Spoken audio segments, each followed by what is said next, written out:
ಸಣ್ಣ ಕತಿ ಹೇಳ್ತೀನಿ, ಸಮಯ ಇದ್ದಂತವ್ರು ಕೇಳ್ರಿ. ಇದ್ರ ಸಾರಾಂಶ ಬಹಳ ಚಂದ ಐತಿ. ಏನಪ್ಪಾ ಅಂದ್ರ ಒಂದ್ ಊರಾಗ ಒಬ್ಬ ರಾಜ ಇರ್ತಾರಂತ. ರಾಜಾಗ 4 ಮಂದಿ ಹೆಂಡತಿಯಾರ್ ಇರ್ತಾರಂತ.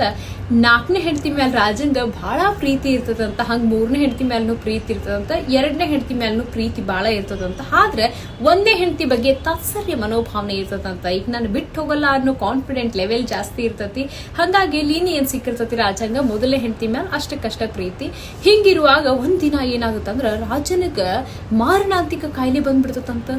ಹಂಗಾಗಿ ದಿನೇ ದಿನೇ ದಿನೇ ರಾಜನ ಆರೋಗ್ಯ ಕೆಡ್ತಾ ಹೋಗ್ತೈತಂತ. ಹಿಂಗಿರುವಾಗ ರಾಜ ಏನ್ ಮಾಡ್ತಾನಂತ, ಇನ್ನೇನ್ ನಾನು ಹೆಚ್ಚು ದಿನ ಬದುಕಂಗಿಲ್ಲ, ನನ್ ಜೊತೆಗೆ ನನ್ನ ಹೆಂಡತಿನೂ ಪ್ರೀತಿಯ ಹೆಂಡತಿನ ಇಲ್ಲಿಂದ ಕರ್ಕೊಂಡು ಹೋಗೋಣ ಇಹಲೋಕಕ್ಕೆ ಬಿಟ್ಟು ಅಂತ ಹೇಳಿ ಡಿಸೈಡ್ ಮಾಡಿ 4ನೇ ಪ್ರೀತಿಯ ಹೆಂಡತಿನ ಕರೆಸ್ತಾರಂತ. ಕರೆಸ್ದಾಗ ಆಕಿ ಹೇಳ್ತಾಳಂತ, ನೋಡ್ರಿ ನೀವು ನನ್ ಬಾಳ ಇಷ್ಟಪಡ್ತೀರಿ, ಖರೆ ನಾನು ನಿಮ್ಮನ್ನ ಬಾಳ ಇಷ್ಟಪಡ್ತೀನಿ, ಆದ್ರೆ ನಿಮ್ಮ ಜೊತೆ ನಾನು ಸಹಗಮನ ಮಾಡಲ್ಲ ಅಂತ ಹೇಳಿ ಕಡ್ಡಿ ಮುರಿದಂಗೆ ಹೇಳಿ ಹೋಗ್ಬಿಡ್ತಾಳಂತ.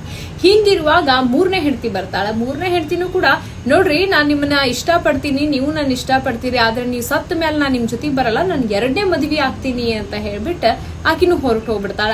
ಹಂಗ ಇರುವಾಗ 2ನೇ ಹೆಂಡತಿ ಬರ್ತಾಳ. 2ನೇ ಹೆಂಡತಿ ಬಂದ್ ಹೇಳ್ತಾಳ, ನೋಡ್ರಿ ಧೈರ್ಯ ತಂದ್ಕೋರಿ, ನಾನು ನಿಮ್ ಜೊತೆ ಕೊನೆವರೆಗೂ ಇರ್ತೀನಿ, ಕೊನೆ ಗಳಿಗೆವರೆಗೂ ಇರ್ತೀನಿ, ಸ್ಮಶಾನದವರೆಗೂ ಬರ್ತೀನಿ, ಆದ್ರೆ ನೀವು ಸತ್ತ ಮೇಲೆ ನಿಮ್ ಜೊತೆ ಸಹಗಮನ ಮಾಡಲ್ಲ ಅಂತ ಆಕಿನೂ ಕೂಡ ಹೇಳಿ ಹೋಗ್ಬಿಡ್ತಾಳೆ. ಇಲ್ಲಿ ಕೊನೆಯದಾಗ್ಬಿಡ್ದಕ್ಕೆ 1ನೇ ಹೆಂಡತಿ, ಆಕಿನ ಬಗ್ಗೆ ರಾಜನ್ ತಾತ್ಸರ್ಯ ಮನೋಭಾವನೆ ಇತ್ತಲ್ಲ, ಆಕಿ ಬರ್ತಾಳೆ, ನೋಡ್ರಿ ನೀವು ಸತ್ತ ಮೇಲೂ ನಿಮ್ ಜೊತೆಗೆ ನಾನು ಬರ್ತೀನಿ, ನಿಮ್ ಜೊತೆ ಸಹಗಮನ ಮಾಡ್ತೀನಿ ಅಂತ ಹೇಳ್ತಾಳಂತ.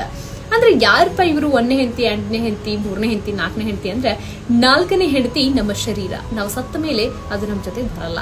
ಇನ್ನ 3ನೇ ಹೆಂಡತಿ ಯಾರಪ್ಪ ಅಂದ್ರೆ ನಾವು ಗಳಿಸಿರುವಂತ ಆಸ್ತಿ, ಅಂತಸ್ತು, ಹಣ, ಐಶ್ವರ್ಯ ಎಲ್ಲವೂ ನಾವು ಸತ್ತ ಮೇಲೆ ಅದನ್ನ ಬೇರೆದವ್ರು ಅನುಭವಿಸ್ತಾರೆ.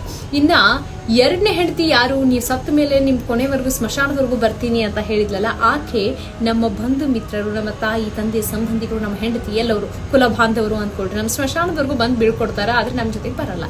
ಇನ್ನು 1ನೇ ಹೆಂಡತಿ ನಮ್ಮ ಜೊತೆ ಕೊನೆವರೆಗೂ ಬರ್ತೀನಿ ಅಂದ್ಲಲ್ಲ, ಅವರೇ ಯಾರು ಅಂದ್ರೆ ಅದುವೇ ನಮ್ಮ ಆತ್ಮ.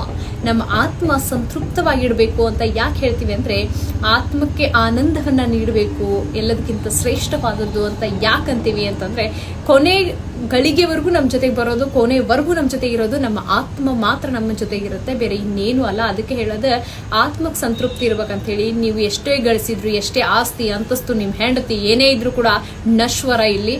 ಆದ್ರೆ ನೀವು ಮಾಡಿರುವಂತಹ ಪಾಪ ಪುಣ್ಯ ಕರ್ಮ ಎಲ್ಲದಕ್ಕಿಂತ ಹೆಚ್ಚಾಗಿ ನಿಮ್ಮ ಆತ್ಮ ಸಂತೃಪ್ತವಾಗಿದ್ರೆ ಅದಕ್ಕಿಂತ ಹೆಚ್ಚಿನ ಆನಂದ ಇನ್ನೊಂದು ಯಾವುದೂ ಇಲ್ಲ. ಆಸ್ತಿ ಅಂತಸ್ತಿನ ಹಿಂದೆ ಬಿದ್ದು ನಿಮ್ಮ ಆತ್ಮದ ಬಗ್ಗೆ ಗೌರವ ಕೊಡದೆ ಇರೋರ ಜೊತೆ ಇರಾಕ್ ಹೋಗ್ಬೇಡ್ರಿ. ಅಂತ ಸಂಬಂಧ ಬಿಟ್ಟು ಆತ್ಮ ಗೌರವ ಎಲ್ಲಿರುತ್ತೆ ಅಲ್ಲಿ ಬದುಕಿ ಆತ್ಮಕ್ಕೆ ಸಂತೋಷ ಇಡಿ ಎನ್ನುವಂಥದ್ದು ಇದ್ರ ಕಥೆಯ ಸಾರಾಂಶ. ಹೆಂಗಿತ್ತು?